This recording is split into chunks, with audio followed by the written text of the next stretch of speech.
A group advocating for child safety on the internet is sounding the alarm over parents sharing pictures of their children online. The group Enough is Enough says the rise of artificial intelligence means it could be easier for strangers to contact children online.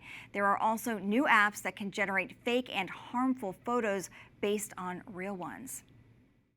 All right, for more on this, let's go to Donna Rice Hughes, President and CEO of Enough is Enough. Donna, great to have you. The alarm really began sounding over this earlier in the month in an article in the New York Times. So tell us more about what the article said.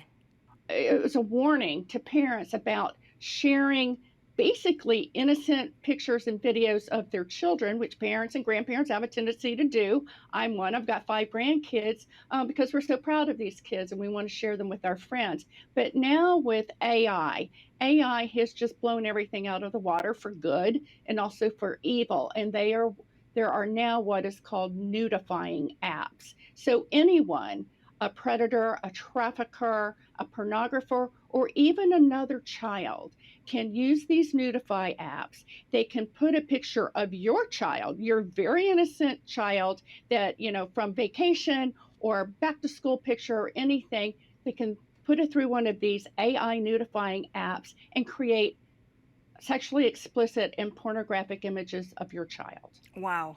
Boy, it never ends.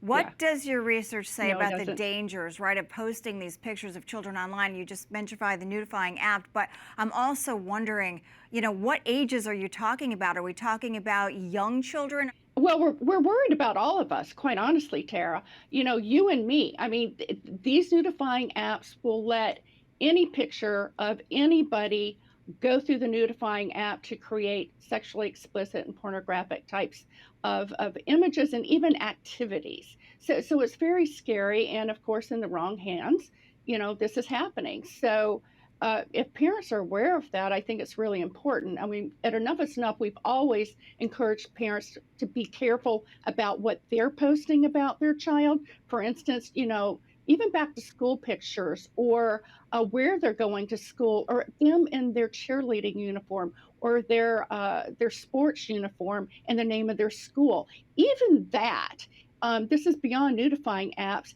can alert a sextortioner, a sexual predator, or a trafficker and give them enough information about your child so that they can actually track that child down and begin communicating with them on what we call online grooming. And so this is happening on an industrial scale already. This is prior to nudifying apps and AI. So it's always been something that we really need to be super careful of, because when you open up the internet to your child or to yourself, you get all the good and all the bad. And these are just bad actors using technology to do bad and evil things to harm your child and your family. This is certainly going to surprise a lot of people. It almost makes you feel like you can't post anything. So what are at least some best practices for those who want to provide updates on their kids while also keeping them safe? Is it even possible?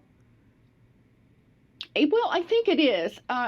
One of the things is just don't do it online. I know that's really hard because we're all used to, our social media accounts and everything else. But if you're going to use a social media account, make sure it's a closed account and you know who is in that account and ask them not to share publicly. But that's still no guarantee, even the privacy settings. You want to teach your child to do the same thing because kids are constantly out there with the peer pressure with what they're doing, trying to get more likes, trying to get more friends and everything else. It's just this whole culture of social media.